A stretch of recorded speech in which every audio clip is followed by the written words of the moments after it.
ബീഹാർ അങ്ങനെ നിയമസഭാ തിരഞ്ഞെടുപ്പിന്റെ രണ്ടാം ഘട്ടത്തിലേക്ക് കടക്കുകയാണ്. തുടക്കത്തിൽ ചില കല്ലുകടിയും സൗന്ദര്യപ്പിണക്കവും ഒക്കെ ഉണ്ടായിരുന്നുവെങ്കിലും പ്രശ്നം പരിഹരിച്ച് ഒറ്റക്കെട്ടായി മുന്നോട്ടു പോവുകയാണ് മഹാസഖ്യം. മുഖ്യമന്ത്രിയുടെ കാര്യത്തിൽ ഇപ്പോഴും അല്ലറച്ചില്ലറ ഒളിച്ചുകളിയൊക്കെയുണ്ട് ബിജെപിക്ക്. പക്ഷേ വലിയ പ്രശ്നങ്ങളില്ലാതെ NDAയും പ്രചാരണം കൊഴുപ്പിക്കുകയാണ്. എന്നാൽ നിതീഷ് കുമാറിനോ തേജസ്വി യാദവിനോ മാത്രമല്ല ഈ തിരഞ്ഞെടുപ്പ് ജീവൻ മരണ പോരാട്ടമായിട്ടുള്ളത്. രാഷ്ട്രീയ തന്ത്രജ്ഞനായി വന്ന് ഒടുവിൽ രാഷ്ട്രീയക്കാരനായി മാറിയ സാക്ഷാൽ പ്രശാന്ത് കിഷോറിനും ഇത് തീക്കളിയാണ്. ഈ തിരഞ്ഞെടുപ്പ് പ്രശാന്തിന്റെ രാഷ്ട്രീയ ഭാവി നിശ്ചയിക്കുമോ, അതോ പ്രശാന്ത് കിഷോർ ബീഹാറിന്റെ ഭാവി മാറ്റിയെഴുതുമോ എന്നാണ് ഇനി കാണേണ്ടത്.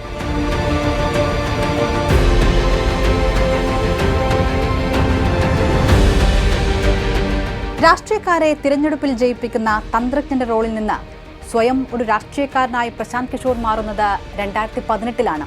സ്വന്തം പിതാവിനെ പോലെയെന്ന് PK പറയുന്ന നിതീഷിനൊപ്പമായിരുന്നു ആ തുടക്കം. JDUവിൽ ചേർന്നതിന് പിന്നാലെ ദേശീയ ഉപാധ്യക്ഷനായി, അതായത് പാർട്ടിയിലെ രണ്ടാമൻ. NDA സഖ്യത്തിന്റെ ഭാഗമായിരുന്നു നിതീഷ് കുമാർ അന്ന്. പക്ഷേ PKയുടെ JDU കാലം അധികം നീണ്ടില്ല.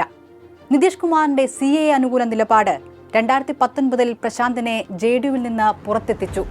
വീണ്ടും സ്ട്രാറ്റജിസ്റ്റിന്റെ റോളിൽ പല സംസ്ഥാനങ്ങളിൽ. Trinamool Congress, YSRCP, AAP, DMK, Shiv Sena അങ്ങനെ പല കാലങ്ങളിൽ PKയുടെ തന്ത്രങ്ങളിൽ വിശ്വാസമർപ്പിച്ച പാർട്ടികൾ ഏറെ, മിക്കതും വിജയിച്ച ചരിത്രങ്ങൾ. ഉത്തരേന്ത്യയിൽ നിന്ന് വ്യത്യസ്തമായ രാഷ്ട്രീയമുള്ള ദക്ഷിണേന്ത്യയിൽ വരെ പ്രശാന്തിന്റെ തന്ത്രങ്ങൾ പാർട്ടികളെ സഹായിച്ചു എന്നതാണ് അത്ഭുതം. ഹിന്ദി വിരോധമുള്ള തമിഴ്നാട്ടിൽ മുന്നണിയിൽ വരാതെ പിന്നിൽ നിന്ന് പ്രവർത്തിക്കാൻ DMK കാലത്ത് പ്രശാന്ത് പ്രത്യേകം ശ്രദ്ധിച്ചു. അത് വിജയത്തിൽ നിർണായകമാവുകയും ചെയ്തു. നടൻ വിജയുടെ രാഷ്ട്രീയ പ്രവേശനത്തിൽ ഉപദേശകന്റെ റോളിലും PK ഉണ്ടായി. ബീഹാർ തിരഞ്ഞെടുപ്പ് തിരക്കിലേക്ക് അമർന്നതോടെയാണ് ഈ വർഷം ആദ്യം തമിഴക വെറ്റുകഴകത്തോട് വഴിപിരിഞ്ഞത്. 2021 നിയമസഭാ തിരഞ്ഞെടുപ്പിൽ ബംഗാളിൽ മമതയെയും തമിഴ്നാട്ടിൽ MK സ്റ്റാലിനെയും മുഖ്യമന്ത്രി പദത്തിൽ എത്തിക്കുന്നതിൽ നിർണായക പങ്ക് വഹിച്ച ശേഷം സ്ട്രാറ്റജിസ്റ്റ് എന്ന ജോലി താൻ അവസാനിപ്പിക്കുകയാണ് എന്ന് പ്രശാന്ത് കിഷോർ പരസ്യമായി പറഞ്ഞിരുന്നു. അതിനുശേഷം PK കോൺഗ്രസിനെ സമീപിച്ചു. നേരത്തെ ബീഹാറിലും പഞ്ചാബിലും ഉത്തർപ്രദേശിലും കോൺഗ്രസുമായി പ്രശാന്ത് തിരഞ്ഞെടുപ്പിൽ സഹകരിച്ചിട്ടുണ്ട്. പക്ഷേ ഇത്തവണ പദ്ധതി വിശാലമായിരുന്നു. കോൺഗ്രസിന്റെ പ്രതാപകാലത്തേക്ക് തിരിച്ചെത്തിക്കുക. ചർച്ച ഉന്നതതലങ്ങളിലേക്ക് പോവുകയും ചെയ്തു. പ്രശാന്ത് കിഷോറിനെ പാർട്ടിയുടെ ഭാഗമാക്കാൻ കോൺഗ്രസ് തയ്യാറായിരുന്നു. എന്നാൽ PK ആവശ്യപ്പെട്ട അത്രയും സ്വാതന്ത്ര്യം നൽകാൻ അവർക്ക് ആകുമായിരുന്നില്ല. ഇതോടെ കോൺഗ്രസ് മുന്നോട്ട് വെച്ച പാർട്ടി സ്ഥാനം പ്രശാന്ത് വേണ്ടെന്ന് വെച്ചു. ആ ചർച്ച അവിടെ അവസാനിച്ചു. എന്തുകൊണ്ട് രാഷ്ട്രീയ ഗോതയിൽ തനിക്കു വേണ്ടി തന്നെ തന്ത്രങ്ങൾ മെനഞ്ഞുകൂടാ എന്ന ചിന്തയിൽ നിന്നാണ് 2022-ൽ പ്രശാന്ത് കിഷോർ ജൻസുരാജ് മൂവ്മെന്റിന് തുടക്കം കുറിച്ചത്. ബീഹാർ മുഴുവൻ പദയാത്ര നടത്തിയായിരുന്നു തുടക്കം. 2022 ഒക്ടോബർ 2-ന് യാത്ര ആരംഭിച്ചു. ഗാന്ധി ദർശനങ്ങളായിരുന്നു പ്രചോദനം.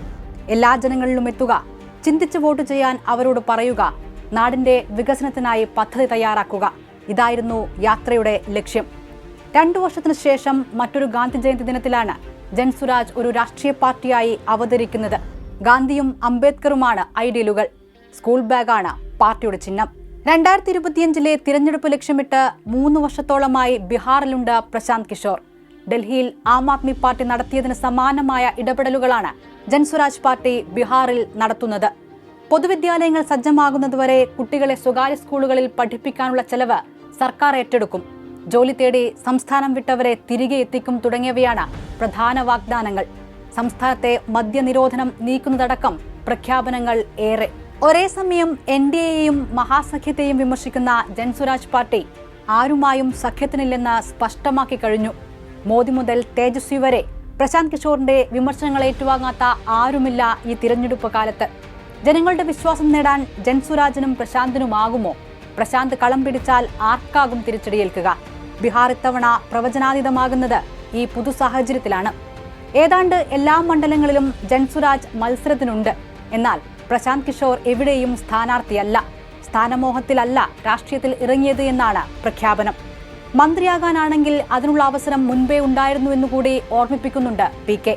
പാർട്ടി സ്ഥാനാർത്ഥികളിൽ ഡോക്ടേഴ്സ് അടക്കം സജീവ രാഷ്ട്രീയത്തിന് പുറത്തുനിന്നുള്ള വലിയ നിര തന്നെയുണ്ട്. സമുദായങ്ങൾക്ക് പ്രാതിനിധ്യം ഉറപ്പാക്കാനും മറന്നിട്ടില്ല. ഏത് സാഹചര്യത്തോടും വേഗത്തിൽ ഇഴുകിച്ചേരുന്ന ആൾ എന്നാണ് PK സ്വയം വിശേഷിപ്പിക്കുന്നത്.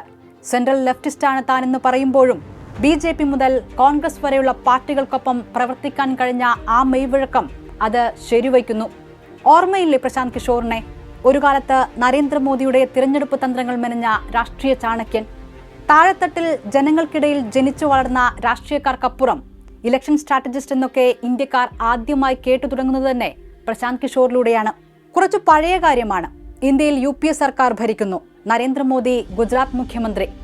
പബ്ലിക് ഹെൽത്തിൽ പഠനം പൂർത്തിയാക്കിയ പ്രശാന്ത് കിഷോർ അന്ന് ഐക്യരാഷ്ട്രസഭയിൽ പ്രവർത്തിക്കുകയാണ്. ആഫ്രിക്കയിലായിരുന്നു പ്രവർത്തനം. മികച്ച വളർച്ച രേഖപ്പെടുത്തുന്ന ഇന്ത്യൻ സംസ്ഥാനങ്ങളിൽ പോഷകാഹാരക്കുറവ് എന്ന വിഷയത്തിൽ പ്രശാന്ത് ഒരു പഠന റിപ്പോർട്ട് തയ്യാറാക്കി. ഗുജറാത്ത്, മഹാരാഷ്ട്ര, കർണാടക, ഹരിയാന തുടങ്ങിയ സംസ്ഥാനങ്ങളെക്കുറിച്ചായിരുന്നു പഠനം. ഗുജറാത്താണ് ആ പട്ടികയിൽ ഏറ്റവും പിന്നിൽ. ഈ റിപ്പോർട്ട് ആദ്യം അയച്ചു നൽകിയത് പ്രധാനമന്ത്രി മൻമോഹൻ സിംഗിനായിരുന്നു. പക്ഷേ പ്രശാന്ത് വിചാരിച്ച പരിഗണന അതിന് കിട്ടിയില്ല. എന്നാൽ നരേന്ദ്രമോദി ആ റിപ്പോർട്ട് കണ്ടു. പ്രശാന്ത് കിഷോറിനെ വിളിച്ച് സംസാരിക്കുകയും ചെയ്തു. സുദീർഘമായൊരു ബന്ധത്തിന്റെ തുടക്കമായിരുന്നു ആ സംസാരം. സൊറാബുദ്ദീൻ ഷാ കേസുമായി ബന്ധപ്പെട്ട് അമിത്ഷായ്ക്ക് ഗുജറാത്തിൽ പ്രവേശിക്കാൻ വിലക്കുണ്ടായിരുന്ന കാലം. മറ്റൊരു നിയമസഭാ തിരഞ്ഞെടുപ്പ് അടുത്തിരിക്കെ മോദിയുടെ തിരഞ്ഞെടുപ്പ് പ്രചാരണങ്ങളുടെ അമരത്ത് പ്രശാന്ത് കിഷോർ എത്തി. ഗുജറാത്ത് കലാപത്തിന് ശേഷമുണ്ടായ ഹിന്ദുത്വവാദി പ്രതിച്ഛായയ്ക്കുമേൽ വികസന പുരുഷൻ എന്ന പരിവേഷം ചമയ്ക്കാൻ ആ പ്രചാരണങ്ങളിലൂടെ മോദിക്കായി. 2012 മൂന്നാം വട്ടം ഗുജറാത്ത് മുഖ്യമന്ത്രിയായ മോദി BJPയുടെ ലോക്സഭാ തിരഞ്ഞെടുപ്പ് പ്രചാരണങ്ങളുടെ അമരക്കാരനാകുന്നതും പ്രധാനമന്ത്രി സ്ഥാനാർത്ഥിയാകുന്നതും വളരെ പെട്ടെന്നായിരുന്നു. സിറ്റിസൺ ഫോർ അക്കൗണ്ടബിൾ ഗവേണൻസ് എന്ന സ്ട്രാറ്റജിക് കമ്പനി സ്ഥാപിച്ച് പ്രശാന്ത് കിഷോർ തന്റെ പ്രവർത്തന മേഖലയെ അപ്പോഴേക്കും വലുതാക്കിയിരുന്നു. സർദാർ പട്ടേലിന്റെ പാരമ്പര്യമുയർത്തിയുള്ള റൺ ഫോർ യൂണിറ്റി, സാധാരണക്കാരെ മോദിയോടടുപ്പിച്ച ചായ് പേ ചർച്ച, ഹോളോഗ്രാം 3D റാലികൾ, വാർ റൂം കേന്ദ്രീകരിച്ച് സോഷ്യൽ മീഡിയ ഉപയോഗിച്ചുള്ള പ്രചാരണങ്ങൾ, RSS BJP സംഘടനാശേഷിക്കപ്പുറം നരേന്ദ്രമോദി എന്ന ബ്രാൻഡ് രാജ്യത്താകെ ഉറപ്പിക്കാൻ പ്രശാന്തും സംഘവും നടത്തിയ പദ്ധതികൾ ഓരോന്നും വിജയമായിരുന്നു.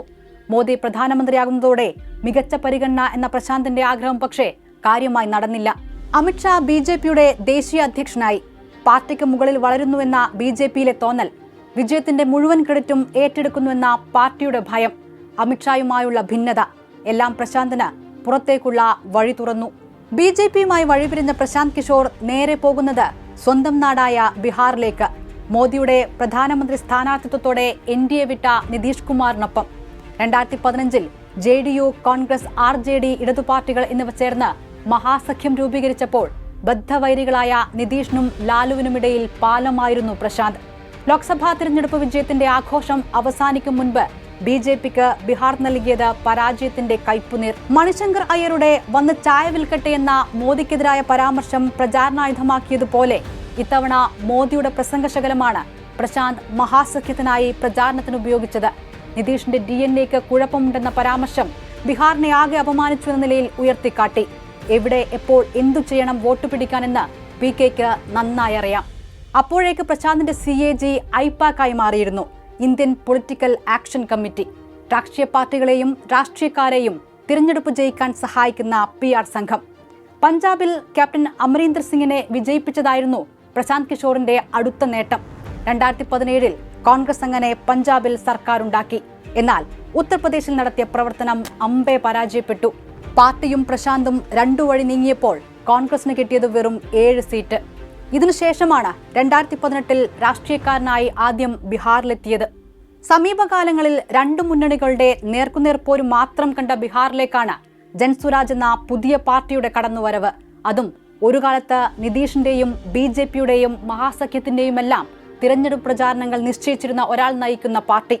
എതിരാളിയുടെ ശക്തിയും ദൗർബല്യവും അവരെക്കാൾ നന്നായി അറിയാവുന്ന പ്രശാന്ത് കിഷോർ നയിക്കുന്ന പാർട്ടി. ഒരു ഭാഗത്ത് സ്ത്രീ വോട്ടർമാരുടെ പിന്തുണയുള്ള മികച്ച ഭരണാധികാരി എന്ന് പേരുള്ള വികസന നായകന്റെ പ്രതിച്ഛായയുള്ള നിതീഷ് കുമാർ. പ്രായം വല്ലാതെ തളർത്തിയതോടെ BJPയുടെ നിഴലിലേക്ക് പിന്തള്ളപ്പെട്ട നിതീഷ്. മറുഭാഗത്ത് ബീഹാറിന്റെ ജാതി സമവാക്യങ്ങളെ എന്നും തന്ത്രപരമായി ഉപയോഗിച്ച RJD. ഹിന്ദുത്വയോട് വിട്ടുവീഴ്ചയില്ലാത്ത നിലപാട് ചേർത്തുവയ്ക്കുന്ന, ചെറുപ്രായത്തിലും ഭരണപരിചയം അനുഭവമായുള്ള തേജസ്വി യാദവ്. ഇത് രണ്ടുമല്ലാത്ത ഒന്നിനെ ബീഹാർ സ്വീകരിക്കുമോ? തന്റെ പാർട്ടിയുടെ തിരഞ്ഞെടുപ്പ് പ്രകടനത്തെക്കുറിച്ചുള്ള ചോദ്യത്തിന് 2 സാധ്യതകളാണ് പ്രശാന്ത് കിഷോർ തന്നെ പറയുന്നത്. ഒന്നുകിൽ 10-ൽ താഴെ സീറ്റ്, അല്ലെങ്കിൽ 150-ന് മുകളിൽ സീറ്റ്. 140 സീറ്റുകളിൽ ജയിച്ചാലും അതൊരു തോൽവിയായി തന്നെ കാണണമെന്നുകൂടി പ്രശാന്ത് പറഞ്ഞു വയ്ക്കുന്നുണ്ട്. ജൻസുരാജ് പാർട്ടിയുടെ ആദ്യ തിരഞ്ഞെടുപ്പ് പരീക്ഷണമായിരുന്നു 2024 നടന്ന ഉപതിരഞ്ഞെടുപ്പ്. 4ഇടത്തും മത്സരിച്ച പാർട്ടി നിലം തൊട്ടില്ല. ഇമാംഗഞ്ചിൽ 37,203 വോട്ട്, ബലാഗഞ്ചിൽ 17,285, രാംഗഡിൽ 6,000 മുകളിൽ, തരാതിയിൽ 5,000 മുകളിൽ. ഇതാണ് പാർട്ടിയുടെ വോട്ട് നേട്ടം. ഇതൊരു സൂചനയാണോ? തിരഞ്ഞെടുപ്പ് ജയിക്കാൻ പഠിപ്പിക്കുന്നതാണോ അതോ ജയിച്ചു കാണിക്കുന്നതാണോ കൂടുതൽ എളുപ്പം? എല്ലാ ചോദ്യങ്ങൾക്കും ഉത്തരം നവംബർ 14 കിട്ടും.